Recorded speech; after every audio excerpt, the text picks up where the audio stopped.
Agar sizni biznesingiz bor, lekin marketing nimaligini to'liq tushunmasangiz, bu video aynan siz uchun. Xo'p, bu marketing bo'limi o'zi nima vazifa bajaradi, menga nima foydasi bor deydigan bo'lsangiz, bu bo'limda asosiy vazifasi odamlarda sizni mahsulotingiz yoki xizmatingizdan foydalanish xohishini paydo qilish hisoblanadi. Shunda sizga mijozlar o'zi murojaatlar ko'payadi va sotuvlar oshadi.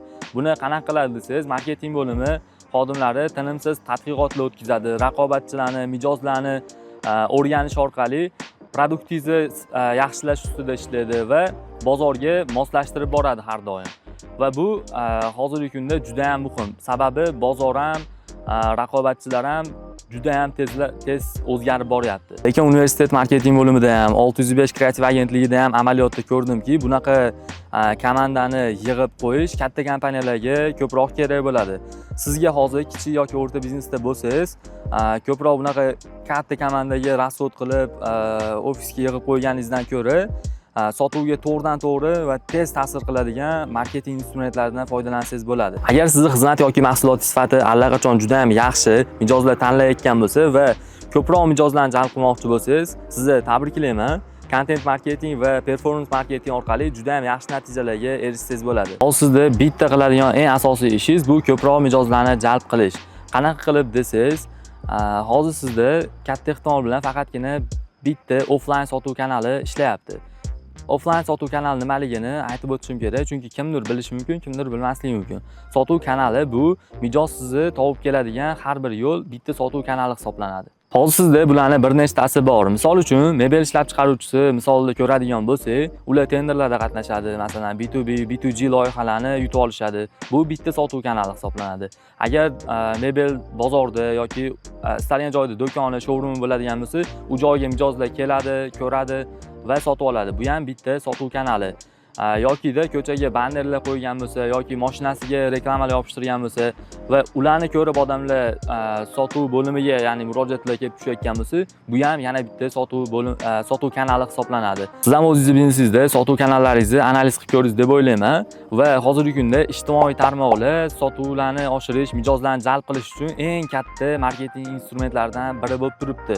Va bu agar o'zingiz biznesingizga joriy qiladigan bo'lsangiz, eng katta sotuv kanalingizga aylanish imkoniyati bor. Faqatgina to'g'ri xodimlarni topishingiz va ishni tashkil qilishingiz kifoya.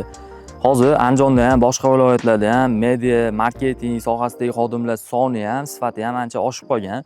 Biznesingizda content marketing va performance marketing yo'lga qo'yishingiz uchun unaqa katta xarajat ham ketmaydi.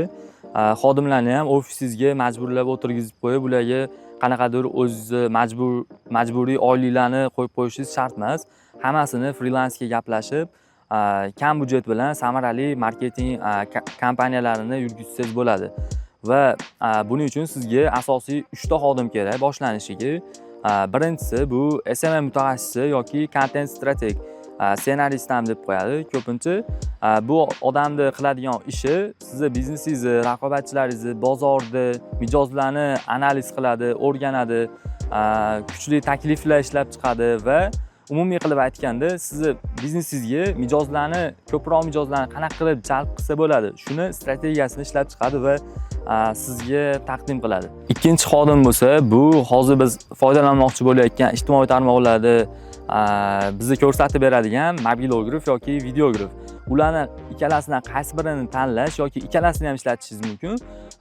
Qaysi birini tanlash bo'lsa, ko'proq sizning budjetingizga bog'liq bo'ladi yoki mijozlaringiz kimligiga bog'liq. Agar mijozlaringiz misol uchun oddiyroq narsalarni sotadigan bo'lsangiz, misol mobilograf bilan ham ishlasangiz bo'ladi yoki sizda uje katta biznes va mijozlaringizni nima desa bo'ladi, darajasi sal yuqoriroq bo'lsa yoki raqobatchilarga qaraysiz, uje daraja ko'tarilgan bo'lsa, unda videograf bilan ishlasangiz ham bo'ladi. Uchinchisi bo'lsa, bizda uje media komanda bor, ssenariylarimiz, content strategiyalarimiz tayyor, faqat uni gapirib beradigan odam kerak.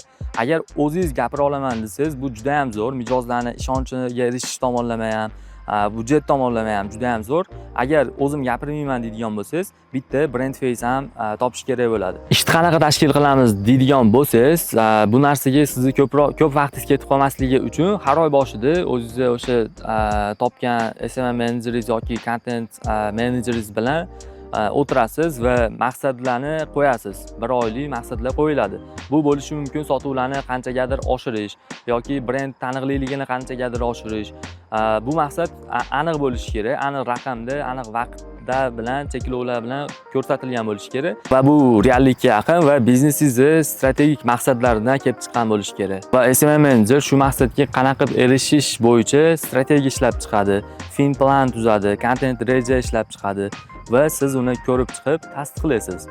Oy oxirida bo'lsa, natijalarni birgalikda tahlil qilasizlar, xatolarni ko'rib chiqib, keyingi oyga xuddi shunaqa reja tuzish mumkin bo'ladi.